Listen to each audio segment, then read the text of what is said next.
স্বার্থপর মানুষের ভিড়ে কিছু নিঃস্বার্থ বন্ধু পাওয়া, এটা খুবই ভাগ্য। তোমাদেরকে আমি এক একদিন এক একটা গল্প বলে শোনাবো।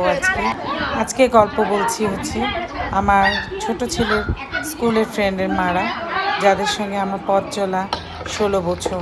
তো গতকাল তারা আসবে, তাড়াতাড়ি করে মুরগির রোস্ট রান্না করলাম। হঠাৎ করে প্ল্যান, হঠাৎ করে রান্না, আর এখানে তাড়াতাড়ি করে বসিয়ে দিয়েছি। কিন্তু ওরা সবাই খেয়ে বলেছে খুবই মজা হয়েছে। আসলে আমি কি রান্না করেছি জানি না।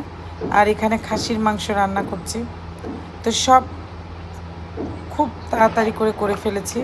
আর এখানে খাসির মাংসটা কষাচ্ছি।